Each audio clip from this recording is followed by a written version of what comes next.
given the responsibility to talk about responsiveness and relevance in the ministry.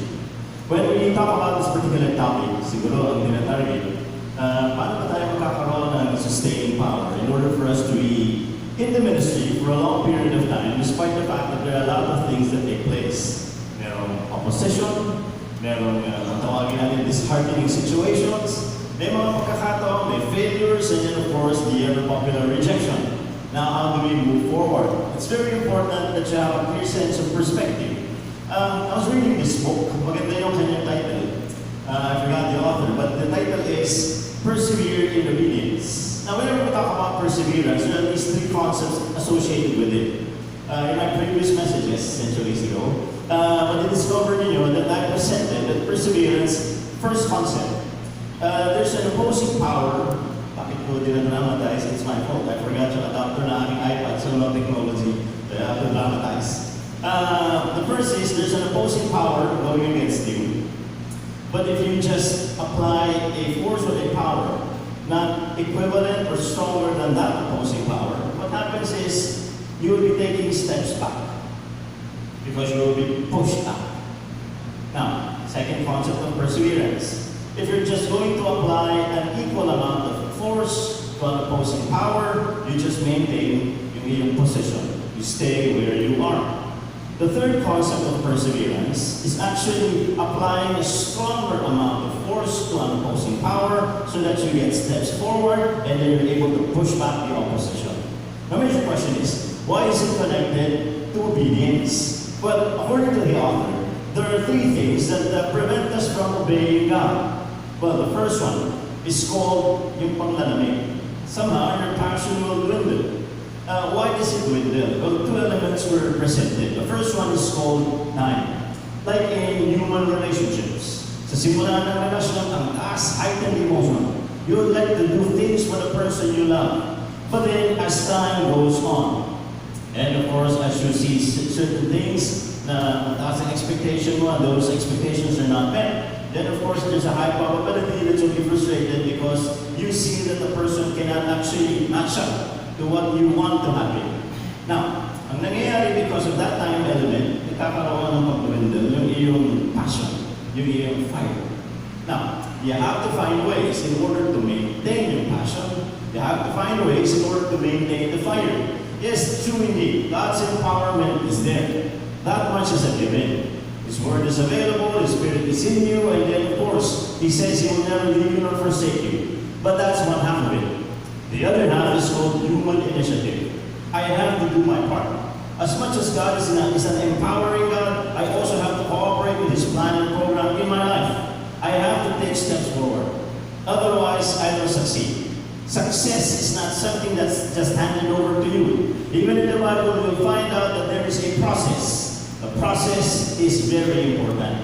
You have to undergo it to be able to see the victory or success that God would like to give you. So, the time element. As you serve God in the beginning, you're anticipating blessings, you're anticipating fruits, you're anticipating results. But then, as time persists, minsan yung expectation mo hindi mo na-meet. So you tend to become cold. Your passion, it dies down. The second is called the change in circumstances. When things are going smoothly, according to your expectation or anticipation, then definitely you're excited. Oh, everything is happening according to plan. But the thing is, reality check. Not everything will happen according to your plan. May mga bagay that will take place that will basically make the whole situation or scenario difficult. And there are people, when the situation is already difficult, they tend to move to the default mode. They just raise up their hands and say, I quit. So with that, the dwindling of the passion. Now the second thing that actually kills your concept of or your aspiration for perseverance is called shame. Now shame is a powerful element. How come? Well, you're younger. But I think when you were given by your parents a responsibility like bili ka ng suka sa tindahan, dahil naisip mo baka may makakita sa'yo, kaya naman bumili ako ng suka. You're not able to do it. Shame. Now, in the ministry, it's the same thing. Are you able to stand in full conviction that your calling is indeed something to be proud of. You really would like to do this because serving God is actually something that is good. I like it when Billy Graham stated it one time. He was invited to be a cabinet member of one of the presidents of the United States. But then, when he turned it down, this particular president has been documented in saying, "You're turning down the opportunity to serve me, the most powerful man in the world. You're turning down an opportunity to influence so many people." And then Billy Graham reported, saying, "Sir, I'm serving the most powerful God of the universe. And I am the servant of this God to reach more people than you can ever reach." You see the point? The guy is confident in his calling. So it's very important that you overcome that sense of shame. Because sometimes it might not be that serious, but shame can be a factor in you pursuing the goal. Now there's a third, and it's called fear. Now, fear, you're now realizing that the consequences, the price for obeying God, it's actually high.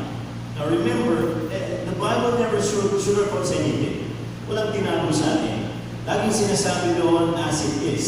And Jesus Christ stated it very clearly.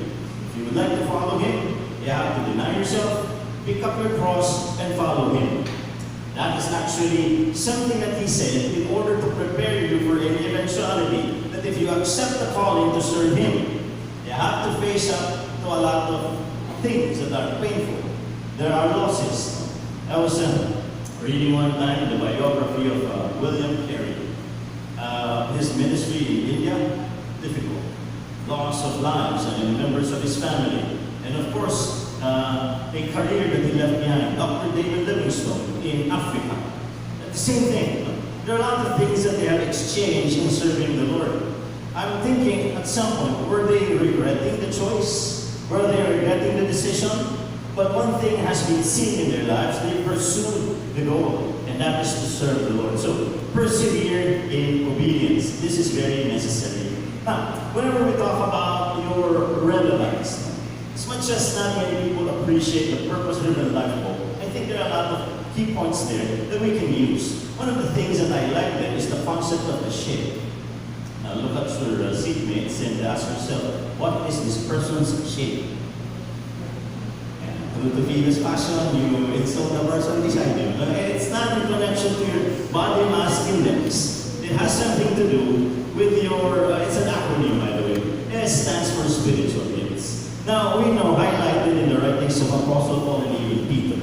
In Romans chapter 12, 1 Corinthians chapter 12, Ephesians chapter 4, there are a host of spiritual gifts. Now you need to know what your gifting is, so that that will not be a non-performing asset. What is a non-performing asset, by the way? Well, yung mga bahay, di ba? Meron ba kayong mga kaldero, sa tinidor, at mga plato na nakalagay sa display rack? Nakakainan kayo sa plastic na pinggan, sa paper plate, umiinom kayo sa baso na plastic, dahil bawal gagawin yun. Sometimes you're thinking, pinasa pa daw yan, naglolo mo sa nanay mo, papasa ng nanay mo sa iyo. Eh, bang purpose ng lahat ng yan? Ang kasirola, lulutuan. Ang plato, kakainan. Ang kutsara, tinidor gagamitin. Nahihirapan ka sa mga plastic na kutsara kasi nababalik, pero meron kayong mga magagandang kutsara, pero nakatago. Now, put it this way. If you're not aware of your potentials, it's hard for you to use them. And that's the reason why the Bible keeps on giving us the idea that we have to increase our exposure capacity.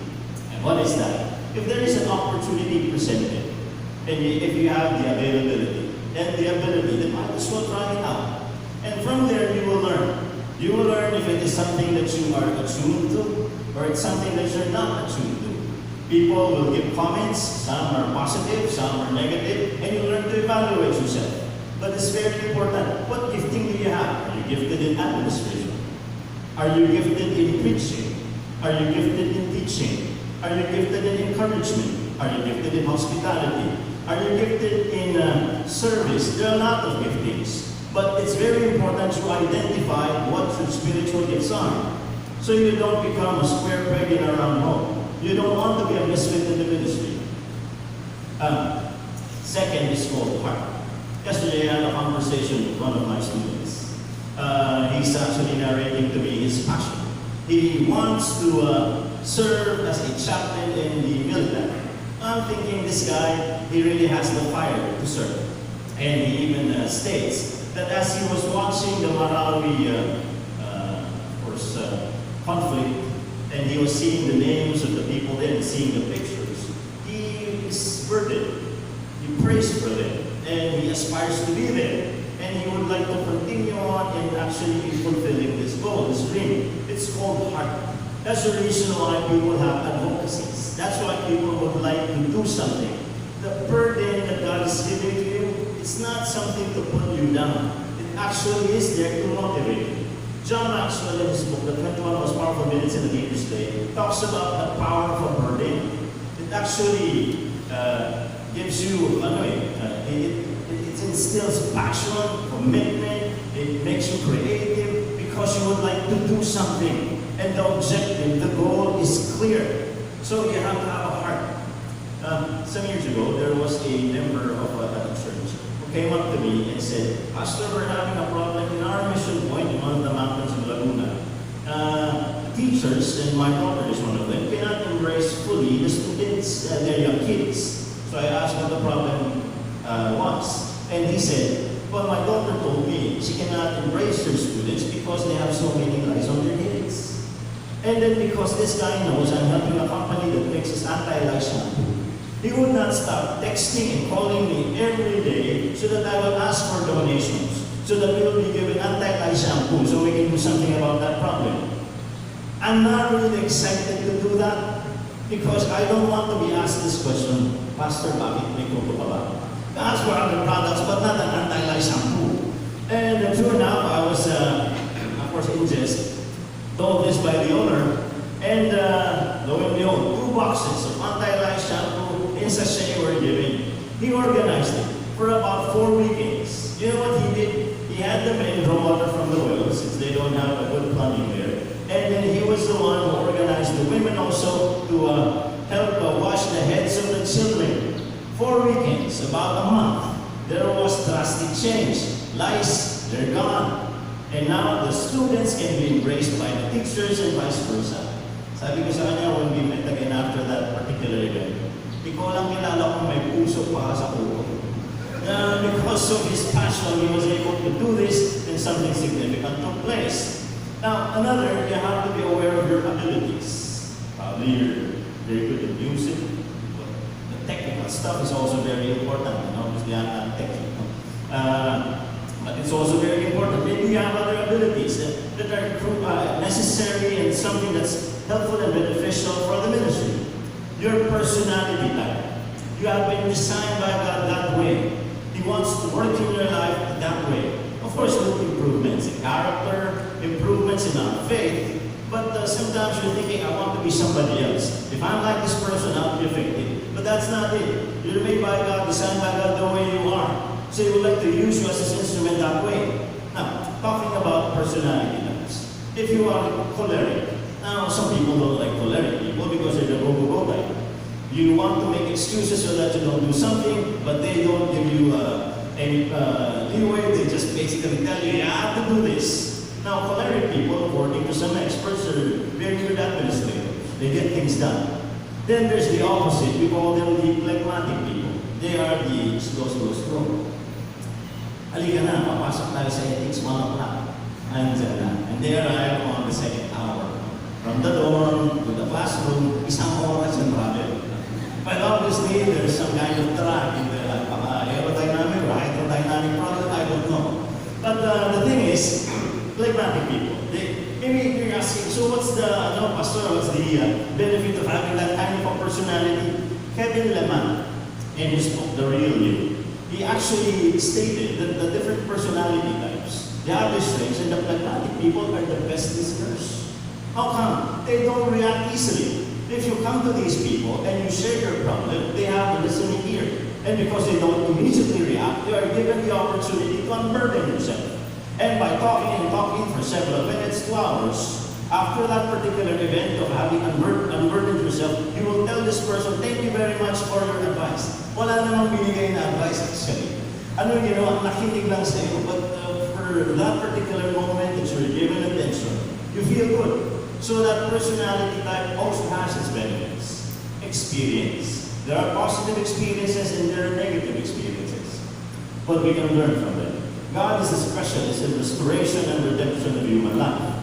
And when we talk about experiences, mga lagi namin sinasabi, when people ask me to speak in evangelistic meetings, I ask them immediately, alright, are you expecting me to give a dramatic testimony? Eh bakit po? Kasi sometimes that's what they expect a preacher in a evangelistic meeting to do. Nanggaling ako sa pambababae, nanggaling ako sa mamiminom ako, mamamatay tao ako, nanggaling ako sa lusak ng kasalanan, pero ito kung yan, ginawa ko ng Panginoon, I said I don't have that dramatic experience. Ako simple lang. Pinanganak ako, tatay at nanay ko nakatira sa seminaryo. Habang lumalaki ako, pumunta kami simbahan. Nag-aaral ako dito sa seminaryo, naging pastor ako. That's it. What's so dramatic about that? Nobody will convert. The point of the matter is this. My own experience can be used by God. Your experiences, if you have that dramatic background, can be used by God. Now remember again, He is a specialist in restoration and the redemption of human life. And all of these things in composition is your makeup. And He would like to use you. So relevance in the ministry is connected to your shape. That's very important. Now, how are we to fill up the present context that we are in? Now, a few weeks ago, I was talking to our church and also some of my Bible studies. I was telling them that it's very important that in this day and age, we are actually situationally aware. I've been reading a lot of materials about technology because about a month ago I was requested to talk about the Homo challenge and again the video games and the other multimedia problems. I'm telling them that technology is not something evil. It's actually amoral. It's neutral. Lagay mo dyan yung iPad mo, hindi mo makakagat yan eh. Right? But if that particular gadget is used for something bad, then it becomes a bad tool. But if you use it for preaching, then it becomes a good tool. So what am I saying? It's not technology that is the enemy. The enemy is the human tendency, the human intentions, and of course the human interests. Now, when we talk about this particular problem, I would like you to understand two things. The first one, you have social media accounts. Mas na-chatting minsan nagpapa-friend. Para malaman kung ang activity ng teacher. Pero minsan ayaw pa-friend kasi ayaw na makita ng teacher activity nila. But this is what happens. It has been designed so that we can socialize with people we do not really have a chance to be with physically. Tama naman, di ba? So that's okay. But the problem is, it also highlights, according to many experts, the problems of people. And what are our problems? But one problem that we have is this, comparison. Now, in its healthy limit, comparison is okay, quite beneficial. How? Ito yung benefit niya. If I see a person improving and I'm challenged to do the same, then that's okay. But the problem is if it's blown out of proportion, then it's no longer healthy. How is it not healthy? Okay, it's a flip ng pages. And as you see different things taking place in the life of another person, dahil mausisa tayo by nature, let's use the word curiosity. Okay, say yung chismosa. And we're trying to look at other people's lives. We tend to compare. Ito yung pwedeng lumabas. Right? Kumain na naman sila sa bagong restaurant. Hindi ako nakasama. Kawawa naman ako. Hindi ako nakakatingin.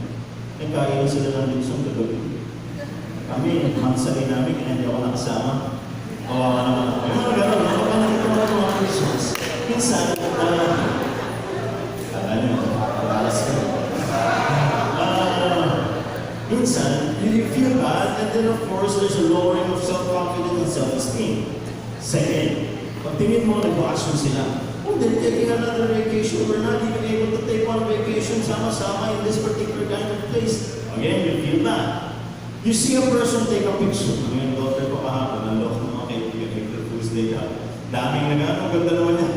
Sa ikaw na, baka mamaya kung anong nangyari. Sabi niya, hindi dad, supportahan mo lang ako. Nung gabi na, nireview na niya. It's just a prank for our friends. Pero minsan may picture, I'm your right. Hindi pa ako gumagraduate sa Febias, kung kotse niya sa ako, wala. Okay. So what happens? You feel bad. You feel that his life is better and your life is no good. Because you tend to compare. Now it's going to be graduation season. Pagka mayroong maraming awards and post ng picture, di mo ma-post ng CTO kasi wala kang award, you feel bad. This is what happens. Now, in this day and age with technology, it's actually being pushed forward and we're actually benefiting from it. It does not necessarily mean that people, as much as their lives become convenient, are feeling better. According to experts, people today are feeling depressed. And social media is also one of the factors of why that is taking place. Second, there is rejection taking place. As much as socialization is the goal, you have immature people who will give comments. Anong yung daughter ko? She's 16 years old. Sabi naman na, bakit gano'n? You post something and you would like to share something in your life. And then may mga tao who would actually post comments, say something that's bad and negative. Sabi ko, not many people are mature. There are people who are in the business of social puppeteering. Are you aware of the word? Well, social puppeteering is like this. There are people whose goal is to put you down. It's either they make you a pawn in the game that they're playing towards another, or they're making people their pawn so that they can go against you. Now, in the ministry, it's also the case. So, in social media, that's what happens in everyday living. There are social puppeteers. And there are people who are immature. That's why mayroong mga body shaming, bullying, bashing, a person's insecurity, a person's lack of maturity will be something that person will pour out. Diba? Kung ang laman ng bote ay mineral water at binuhos, ano lalabas? Mineral water. Mga bote ninyo, pagka nagkaklase, hindi mo sa kaso, lagay mo sa kaso na hansing lang yan. Ang bagay may talisik. That's being responsible. Second, if you have soft drinks in a container, you pour out the contents of the container, what comes out? Soft drinks, very basic, Sesame Street logic. What am I trying to drive at? People are not always good inside. Not many people are mature. Not many people are okay. And when they blurt out their sentiments, when they give comments, sometimes what they bring out is something that they were hiding inside. And so they give negative comments. They shame you. They bash you. They bully you. You get affected. Ang hindi pa natin maintindihan, we have a fascination in reading the negative comments. What are the negative comments? Yung sinulat ng kaaway mo, ang problema sa halip na i-unfriend mo, babasahin ka ng babasahin. Kaya nagigigil ka, nagagalit ka, and now you feel bad. Now, if you're living in a world where these things are taking place, people tend to feel bad about their conditions. Right? Because back then, if you're bullied in one social context, pag-ibon mo sa kabila, wala nang problema, binuli ka sa school, pag-uwi mo, okay na. But now you have your gadgets with you, and then you're always looking at them. The comments are always reading them. So it's always affecting you wherever you go. You don't have any rest and pause. So what happens? People now get affected. How are you going to make the ministry relevant? How are you relevant in this ministry? How are you going to help the people of this generation? Millennials, centennials, seniors, whatever. Whenever you talk about it, you talk about what the Word of God can do for their lives. We need to introduce Jesus. People nowadays, they need hope. People nowadays, they need to know their identity in Christ. Christocentric na.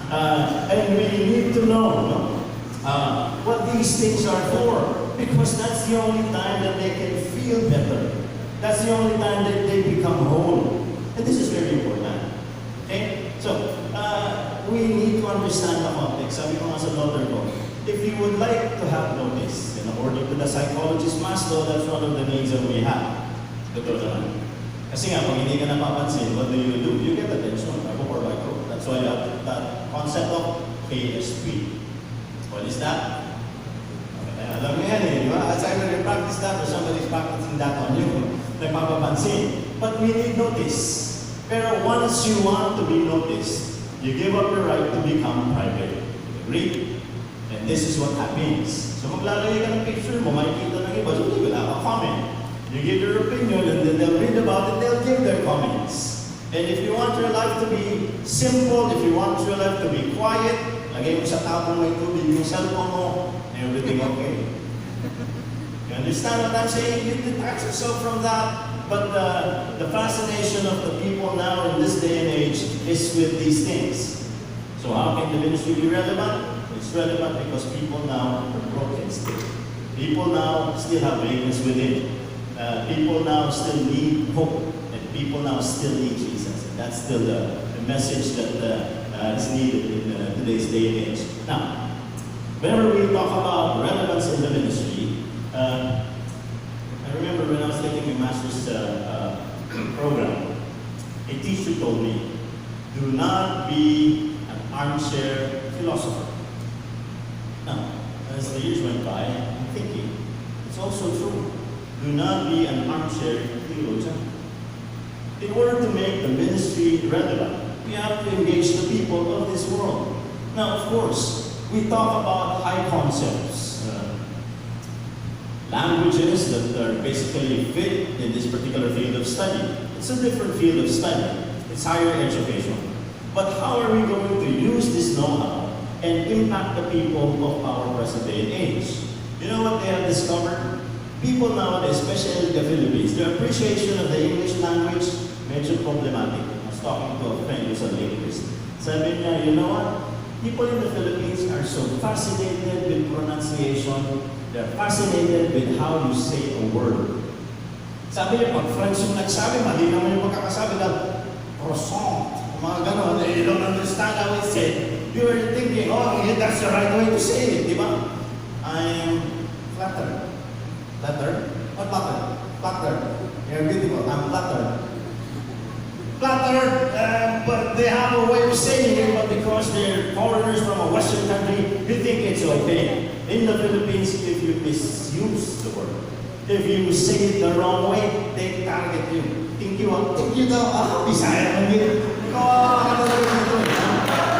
That's how we go about doing our business. But according to this linguist, the problem is that it's not pronunciation that we have to be masters of. We have to broaden our vocabulary.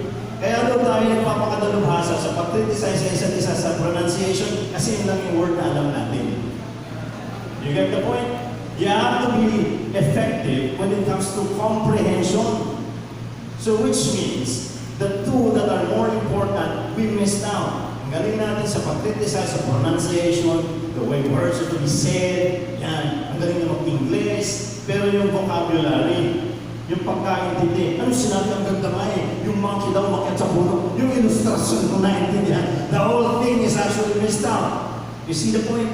Now, we need to really engage. Sabi nga, we should not be armchair theologians. We're not supposed to be armchair ministers. We have to go out there. Now, doing some Bible studies, and among the people that I minister to are members of the LGBTQ RST community. I don't know how many other letters will be added to it, but you know what the difficulty? I'm burdened because, again, when you look at Scripture, God has a purpose and a plan for them. And that is not to simply say that they are okay in their situation. Well, actually, the status quo is much better. Pag mo na lang pakialam, wala kayong problema. Hindi kayo mag-aaway. Diba? Lagi mo na lang itulong sa kanila, ang Panginoon mahal ka. Everybody likes to hear that. Ang Panginoon bibigyan ka ng pera. Everybody wants to hear that. Pero pag sinabi mo, iaayos ka ng Panginoon, bakit may mali ba sa buhay ko? Yun ang ayaw nila.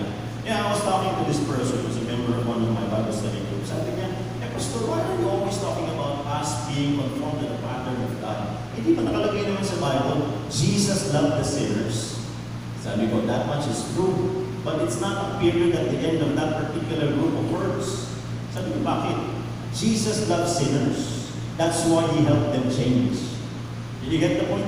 Because this world is very good at marketing half-truths. Ang sasabihin lang niya sa iyo, ayun ang prostitute, mahal ni Jesus eh. Yung magnanakaw nga, minahal ni Jesus. Kaya lahat siya mahal ni Jesus. Well, true, mahal niya ni Jesus. Pero yung pagmamahal ni Jesus should lead to a point that they will actually be helped by Jesus in their life change. Because what will happen if there is no conversion and there is no change of life? Yung hold-upper, magiging Christian hold-upper lang. Yung prostitute will become a Christian prostitute. You understand what I'm saying? There's really a need for change, and that's the whole purpose of why it came down, so that that can take place. We have to be redeemed. So, the relevance. Because we're pressed for time. One of the things that I also do is to engage communities.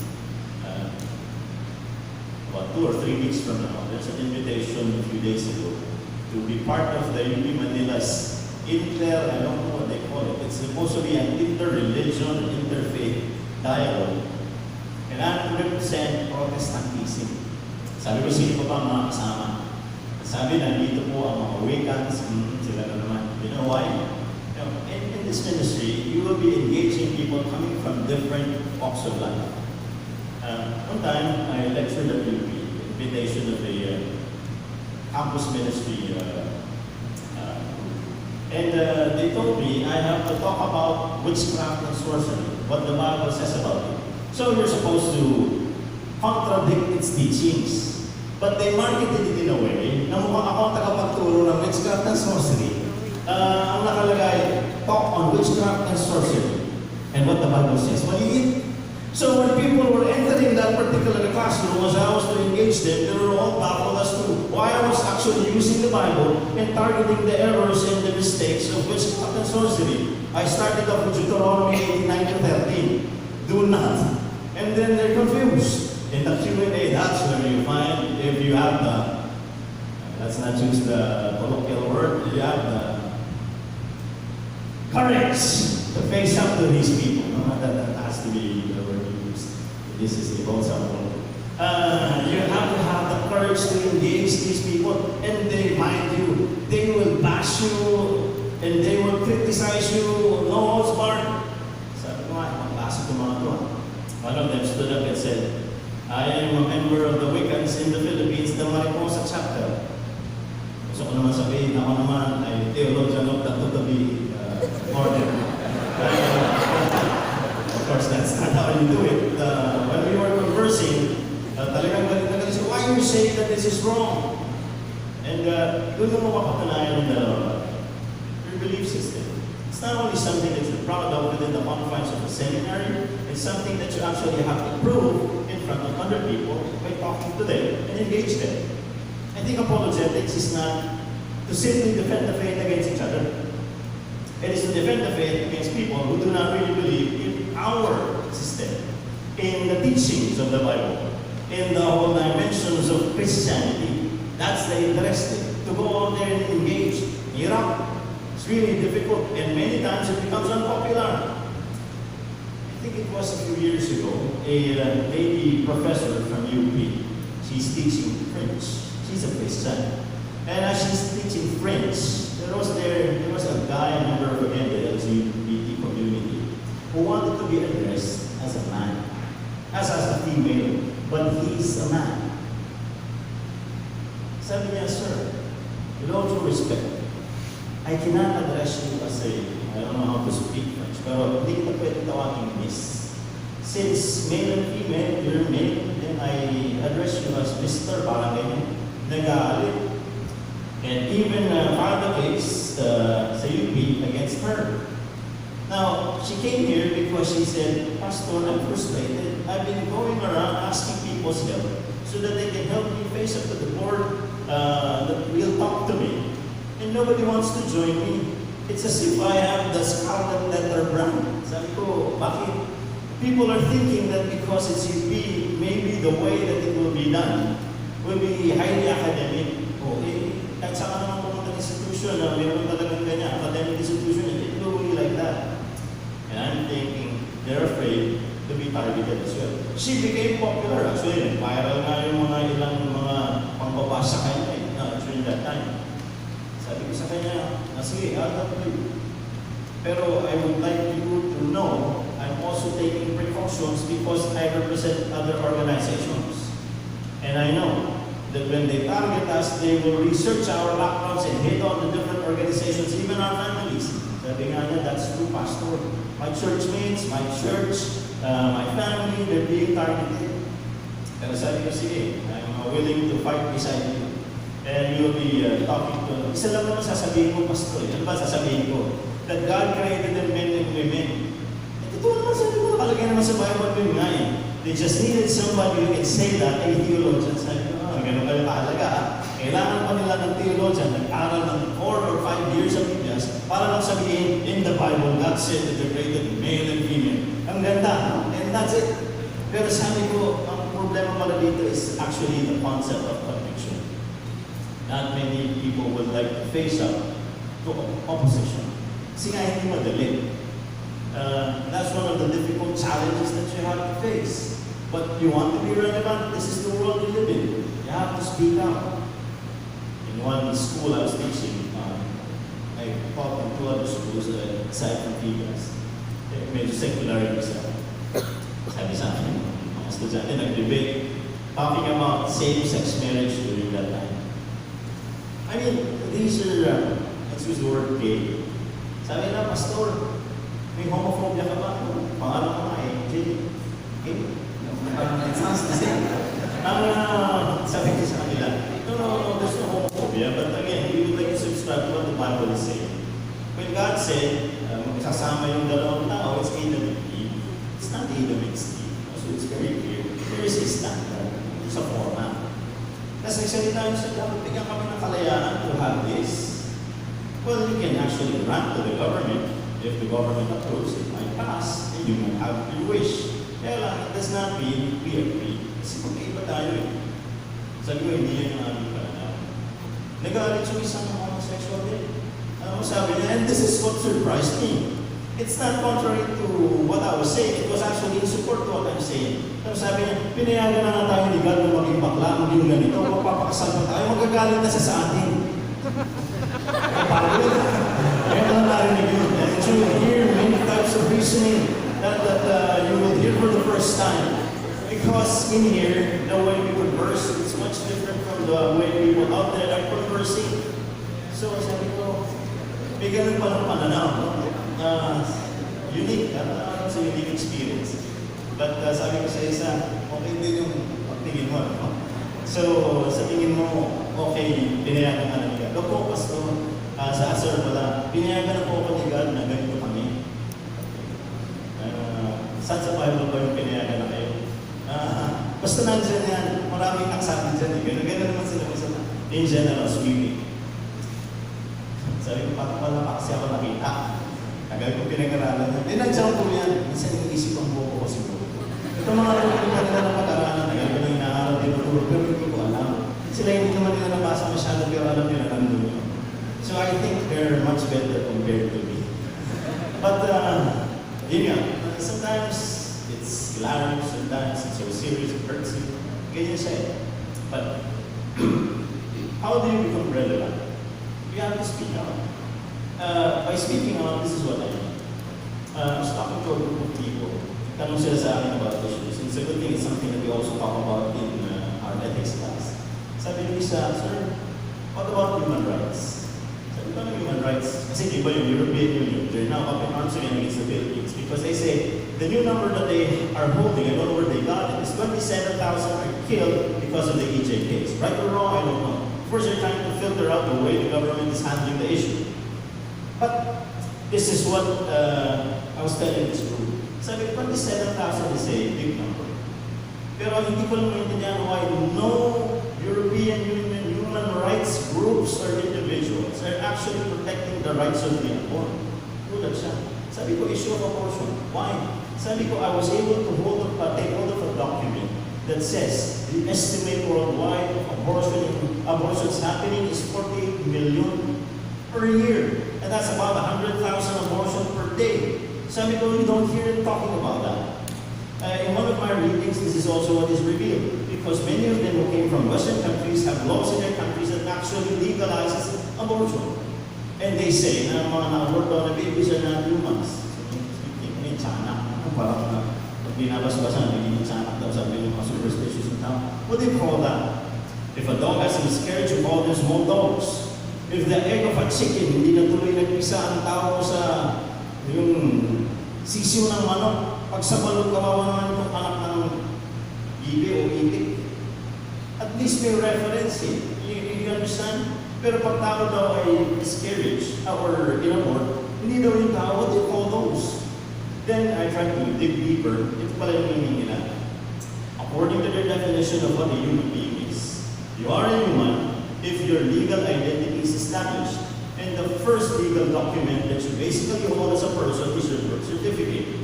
since the aborted fetuses don't have birth certificates, according to them, legally and technically, those are not humans. Now look at the Roe versus Wade, sa US. If you try to read through it, there are those who get comments. Nakakatawa din yung ibang reasoning, but this is how convenient they were able to approve it in some states in the United States. Ang sabi nung isa, if the hair of a woman is long and that irritates her, she cuts it. If her fingernails irritates her, she cuts it. If the fetus inside her womb irritates her and it's an inconvenience to her, she cuts it. Kinumpara na lang sa buhok saka sa kuko. And then, I was being asked by this person, how do we see ourselves? Sabi ko in Genesis 1:26 onwards, we were created in the image of God. And from among all those that were created by God, we were given the ones who were especially given the breath of life. And if you look at, for example, the book of Psalms, even in our mother's womb, as we're being formed, God supervises it. And we're fearfully and wonderfully made. And He has a plan for us. So that means we don't basically do these things just because of the convenience of it. We follow a pattern. And that's what we call God's will. This is the Bible standard. If we subscribe to it, then that's what we use for our arguing, for our stance, or our possession. Very important. Yung second naman, sabi niya, Pastor, paano naman yung divorce? Well, according to some experts, we are among the remaining countries still not having a divorce law in this particular country. Well, sabi nila, dati kasama natin yung Malta, so it's Malta, Philippines, and the Vatican. Now, Malta gave in to the pressure of the international community, and so it's only the Philippines, I think, and the Vatican. Now, in the Philippines, sabi niya, bakit hindi na tayo sumunod sa kanila? There are a lot of practical reasons for us to do this. Well, sabi ko, we can do that. But I also want you to be aware, not because everybody's doing it, it's the right thing to do. Paano kung nagtalo na sa bangin yung mga tao? Talo din ba tayo? Dahil marami silang nagtalo na kung tama. So there's a possibility that they're thinking this is the right way to go, but it's the wrong way. So in order for us to have the right position, we look at God's Word and then determine His will, and then that's where we stand. So at least we'll appreciate this country and many of our legislators who stand for the anti-divorce bill because they would like to maintain the sanctity of marriage. Sabi ko, paano natin sasabihin yung basbas? Ano ba yung basbas po? What God has put together, let no man separate. Di ba? And how do we justify what's written in Scripture? I hate divorce, says the Lord.